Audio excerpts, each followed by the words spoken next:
Oi gente, tudo bom com vocês? Meu nome é Bárbara, eu moro na Índia e bem-vindos ao meu canal. Hoje eu trouxe para vocês um vídeo bem legal, com perguntas frequentes que as pessoas fazem principalmente lá no Instagram, aqui nos comentários dos vídeos. Serão 10 perguntas. E primeiramente, se você não é inscrito no canal, você já se inscreve, a gente já vai bater a próxima meta, 1.900 inscritos. Conto com a ajuda de vocês. Já dá o like no vídeo, o like é muito importante para o engajamento do vídeo. Ativa o sininho para receber as notificações dos próximos vídeos e compartilha com quem você acredita que vai gostar do conteúdo. E antes da gente começar, roda a vinheta.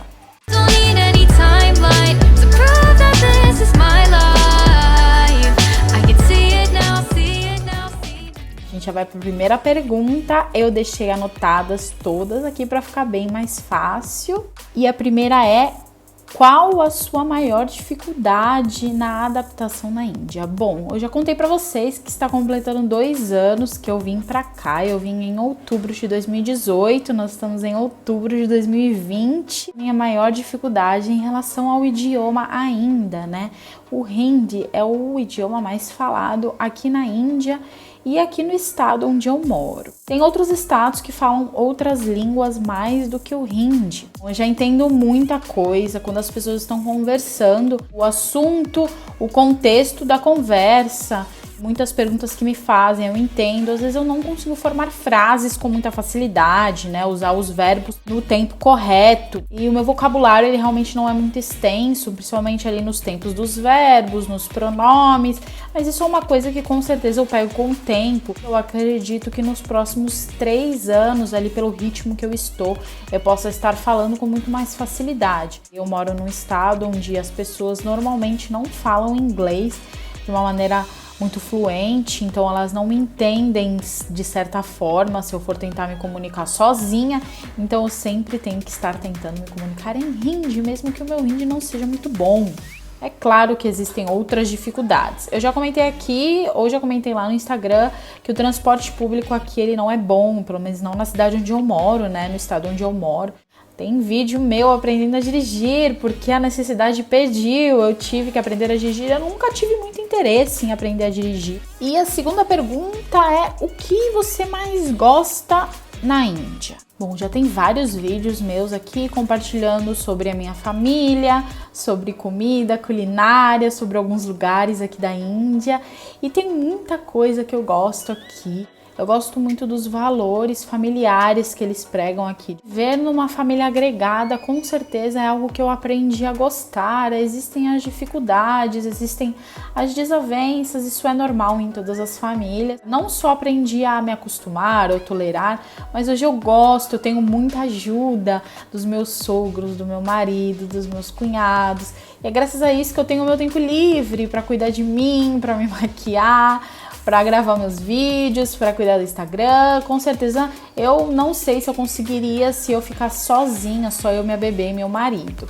Além disso, eu particularmente acredito que a Índia é um país muito bonito, com uma diversidade cultural muito grande. Então eu aprendi a olhar a Índia com os melhores olhos possíveis. Eu consigo ver a realidade do país. A gente mora num condomínio fechado, numa colônia, mas a partir do momento que você atravessa a rua, você já vê pobreza, você já vê as crianças na rua, você já vê sujeira, você vê poluição. E isso com certeza não vou mascarar, mas também não vou ficar mostrando aqui. Eu não vejo essa necessidade, porque vocês já conhecem esse tipo de imagem pela mídia, vocês já sabem. Se vocês colocarem no Google imagens sobre a Índia, vocês vão ver muitas imagens ruins. Eu não vejo necessidade de estar compartilhando esse tipo de coisa aqui também. E a terceira pergunta é: você não pode chamar o seu marido pelo nome? Bom, gente, essa pergunta muita gente faz, né? Isso realmente não é um costume aqui. As pessoas, elas evitam chamar pelo nome, porque existe um certo respeito, principalmente com as pessoas mais velhas. Então eles acreditam que geralmente, às vezes o marido ele é mais velho que a esposa, né? Não muito mais velho, às vezes alguns anos, 3, 4, 5 anos que seja. E eles acreditam que chamar qualquer pessoa mais velha pelo nome seja uma falta de respeito, né? Tanto o marido também, muitos maridos não chamam a esposa pelo nome, viu, gente? É muito comum, é um hábito deles, é cultural, né? Eu realmente não vejo chamarem pelo nome. Eu chamo o meu marido pelo nome. No início as pessoas estranharam aqui, eu vi algumas vezes e eu perguntei pro meu marido e ele falou realmente eles estranham, né? Porque não é comum e eles acham que você tá brigando de certa forma ou reclamando no início, né? E hoje em dia todo mundo já acostumou, é lógico, ninguém mais vê nada de errado. Na frente de visitas eu evito chamar pelo nome, são pessoas que não estão acostumadas aqui dentro do ambiente da minha casa, então eu sei que se eu chamar meu marido pelo nome na frente de todo mundo, vão estranhar, então eu evito esse tipo de constrangimento, né? E a quarta pergunta: qual a casta da sua família? Bom, para começar, eu já recebi essa pergunta diversas vezes. Eu não me importo em responder, mas eu quero deixar claro para vocês, quando vocês conhecerem outros indianos, outras indianas, brasileiros que moram na Índia, brasileiras que são casadas com indianos, vocês evitem perguntar esse tipo de coisa, porque é considerado um pouco invasivo. Então é como se você estivesse perguntando no Brasil, sei lá, para uma pessoa quanto ela ganha, né? Uma pessoa aleatória. Você não vai sair perguntando para a pessoa quanto que você ganha lá no seu trabalho, né? Você não vai sair perguntando isso. Eu não me importo em responder, mas o meu marido já me explicou um tempão atrás. Uma vez eu perguntei para ele de um amigo dele, tá? Um amigo X lá no Bahrein que a gente tinha, se ele sabia qual era a casta desse amigo dele. Ele falou para mim, eu não sei. E ele falou, isso não é o tipo de pergunta que a gente faz para as pessoas. Eles sabem pelos sobrenomes, geralmente. Quando eles não sabem, eles também não perguntam. E é considerado bem invasivo, assim, você perguntar para uma pessoa completamente estranha. Muitas vezes eles se reconhecem pela cor, são uma pessoa de uma casta mais baixa, mas isso não é uma regra. Eu estou devendo para vocês um vídeo falando sobre castas, eu vou preparar, é um vídeo bem complexo, requer muitas informações, quero organizar o vídeo bem bonitinho antes de postar aqui para vocês. E eu vou deixar para vocês a resposta, é lógico, eu vou deixar aqui na pirâmide, aqui. É claro que hoje em dia esse sistema, ele ainda está presente e eu vejo aqui em casa, pelo menos pelo círculo social deles, né, é sempre o mesmo, né, é sempre entre a casta deles, eles vão se casar com pessoas entre a casta deles e isso é muito comum, né, isso realmente é muito difícil de você mudar agora, mas, por exemplo, você discriminar uma pessoa pela sua casta é crime, né, você, por exemplo, se recusar a vender alguma coisa, você se recusar a alugar um apartamento, você se recusar a deixar a pessoa entrar em tal lugar porque ela é de uma casta X, isso realmente é crime, é proibido. E a próxima pergunta, essa pergunta é bem legal. Qual a nacionalidade da Anika, né? Como que a sua filha foi registrada? Eu já recebi essa pergunta algumas vezes. A Anika, ela nasceu aqui na Índia, ela foi registrada como indiana e ela ganhará o passaporte indiano, então ela será uma cidadã indiana. Muitas pessoas me perguntam por que você não faz a documentação dela brasileira para ela ser filha de brasileira? O passaporte brasileiro, ele é muito forte, né? Você tem dezenas de países que você pode conhecer sem visto, enquanto o passaporte indiano, ele é bem mais fraco. Então eu vou deixar para vocês uma resposta bem simples. A nossa pretensão, ela é de ficar na Índia. E se eu registrasse a minha filha, se eu fizesse um passaporte brasileiro para ela, ela perderia a nacionalidade indiana, porque a Índia não reconhece dupla nacionalidade. Existem diversos países, o Brasil mesmo, ele reconhece a dupla nacionalidade, você pode escolher 2, 3 nacionalidades, mas aqui na Índia isso é proibido. Então, a partir do momento que você é um cidadão indiano, se você quiser fazer uma outra nacionalidade, brasileira ou qualquer país da Europa ou aqui da Ásia, que seja, a partir do momento que você faz uma segunda nacionalidade, você perde a sua nacionalidade indiana, você deixa de ser um cidadão indiano. Se eu fizesse, por exemplo, a nacionalidade dela brasileira, eu não poderia fazer a cidadania dela indiana depois. É proibido, eu não posso, eles não reconhecem. O que aconteceria é, ela viveria aqui normalmente, ela poderia estudar, no futuro ela pode trabalhar, ela pode morar aqui para sempre, só que ela teria uma outra documentação, né? Ela teria como se fosse um RG, mas ela não seria considerada uma cidadã indiana. E isso pode trazer algumas restrições para ela no futuro, como, por exemplo, tentar algum concurso público específico ou entrar para um cargo na política, ou às vezes ser dona de alguma terra. Existem certos tipos de terra, certos tipos de negócios que, se você não for indiano, você não pode ter. Então eu acreditei que essas restrições fossem muito fortes para eu escolher que minha filha fosse uma cidadã brasileira e de repente a gente fica aqui por 20, 30, 40 anos, a minha filha decide ficar na Índia, quem sabe? E aí, de repente, isso traz todos esses problemas para ela no futuro, dela não poder fazer ou ter várias coisas no futuro. O que pode acontecer é, se no futuro ela quiser, depois dos 18 anos, principalmente, ela quiser falar, não, eu quero fazer o meu passaporte brasileiro e eu quero ser brasileira, eu não me importo em perder a nacionalidade indiana, ela pode no futuro fazer uma documentação brasileira e a Índia não reconhecê-la mais como uma cidadã indiana. Mas aí ela já vai estar ciente de todos os riscos, de todas as restrições, ela já vai ser uma adulta. Hoje, a melhor opção para ela é que ela seja uma cidadã indiana. A próxima pergunta, qual idioma vocês se comunicam com a Anika? Gente, essa pergunta as pessoas fazem muito, eu acho muito interessante. E o Hindi, com certeza, é a primeira língua dela, que é a língua que ela tem mais contato. É a língua que os meus sogros falam, que os meus cunhados falam, que o meu marido fala, que os vizinhos falam, que as crianças que ela brinca falam, as minhas cunhadas, todo mundo, a família inteira. Então é a primeira língua dela e é o que faz mais sentido, né, gente? Porque na escola é assim que ela vai se comunicar, e na rua, em todos os lugares. Então não faz sentido a minha filha ter outra primeira língua que não seja o próprio Hindi. Lembrando que a Anika só tem 1 ano e 8 meses, tá? E ela fala bastante coisa em Hindi, algumas coisinhas em inglês. E ela entende coisas em português, alguns comandos. Eu não uso somente o português com ela. Eu deveria usar, porque eu sou a única fonte de português dela aqui dentro de casa. Então eu deveria usar somente o português. Mas lembrando que eu também estou aprendendo Hindi, né, gente? Então pra mim é muito difícil não usar com ela, porque essa é a primeira língua dela. Então eu acabo usando para me comunicar com ela o Hindi, o inglês e o português. Eu uso as 3 línguas com ela. Eu sou a única que usa as 3 línguas.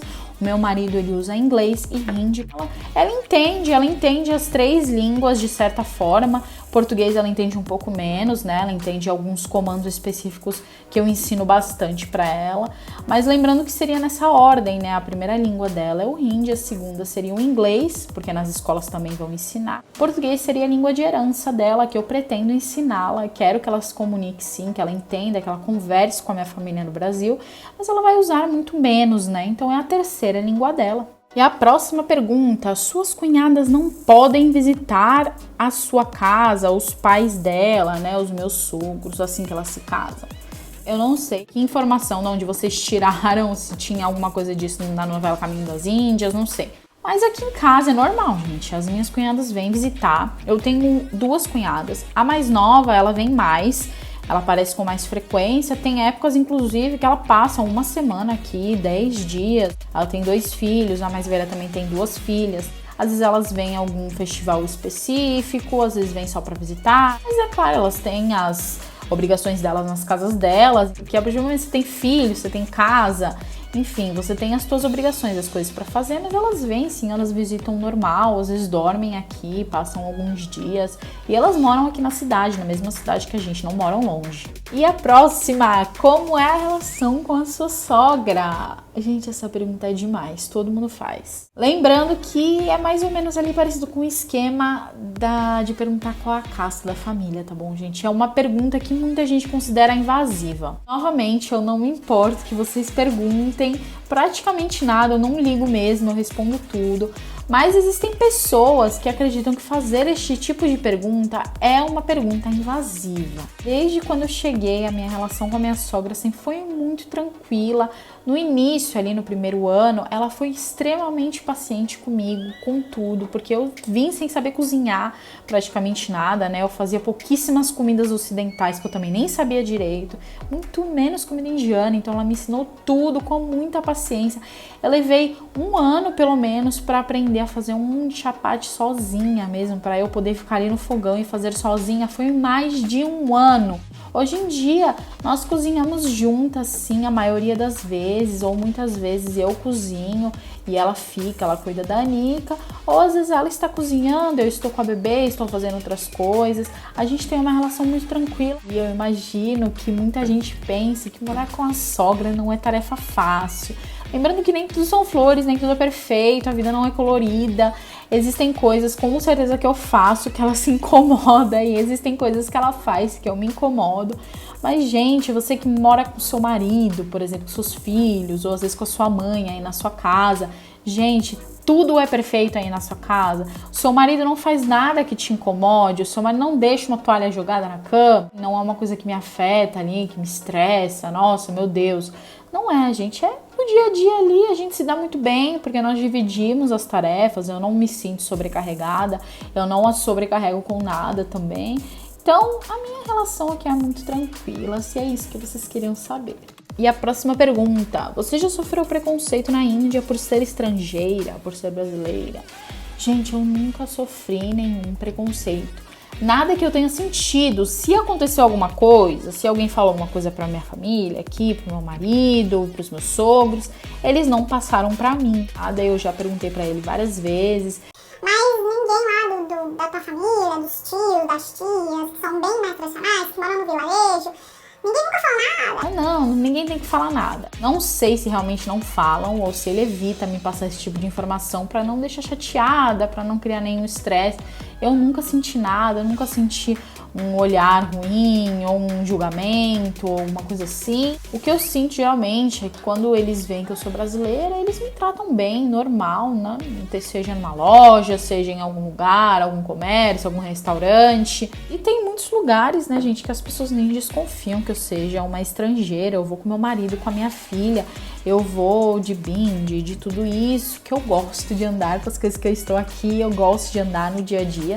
E as pessoas acreditam que eu seja indiana também, às vezes de algum outro lugar, né? Não necessariamente daqui do estado, mas muita gente nem desconfia que eu seja brasileira, e as pessoas que desconfiam, elas nunca me passaram nenhum tipo de preconceito. Eu acredito que existam sim muitas brasileiras ou outras estrangeiras que já tenham sofrido preconceito aqui, principalmente se ela for solteira. Eu acredito que existam muitos homens que pensem que brasileira é isso, é aquilo, como ocidentais, né? Os orientais aqui, eles têm uma outra cabeça em relação às mulheres ocidentais. Eu acredito que isso exista sim. Eu acredito que algumas brasileiras já tenham passado por situações bem difíceis, mas eu acredito que na posição que eu me encontro hoje, de mulher casada, com uma família, eu me sinto privilegiada nessa posição por nunca ter passado por nenhuma situação dessas.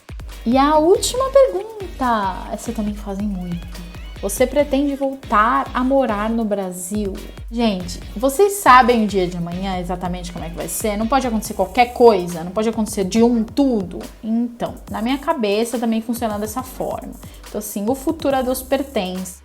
Agora, se vocês me perguntarem quais são os meus planos são ficar, criar a Anica aqui, pretendemos criar filhos aqui, estudar e os nossos filhos continuarem aqui. Isso é sim os nossos planos, mas às vezes as coisas não ocorrem de acordo com o que planejamos. Eu não pretendo voltar ao Brasil, mas se um dia precisarmos por algum motivo, seria maravilhoso também. Estou com meu marido, com a minha filha, e eu tenho uma família que com certeza me acolheria muito bem no Brasil se eu precisasse de alguma coisa. E como eu falei, a futura Deus pertence, a gente não sabe o que pode esperar do dia de amanhã. Eu nunca imaginei, até os meus 22 anos, 23, que eu estaria morando na Índia hoje, com um marido indiano e com uma filha. Bom, e essas foram as 10 perguntas. É lógico que tem outras perguntas muito comuns, muito frequentes, mas para o vídeo não ficar ainda mais longo, eu citei somente 10. Se vocês quiserem a parte 2 do Perguntas Frequentes, deixem nos comentários qual foi a resposta que mais te surpreendeu. Às vezes tem uma coisa que você nem imaginava. E também, se você quer perguntar alguma coisa, eu posso responder nos comentários também, ou eu posso selecionar algumas para fazer mais pra frente uma segunda parte deste vídeo. Eu espero que vocês tenham gostado do vídeo de hoje. Eu vou pedir mais uma vez para você checar se você já é inscrito no canal. Se você não for inscrito, se inscreve, deixa o seu like, e eu vou ficando por aqui. Eu deixo meu beijo, meu abraço e até a próxima.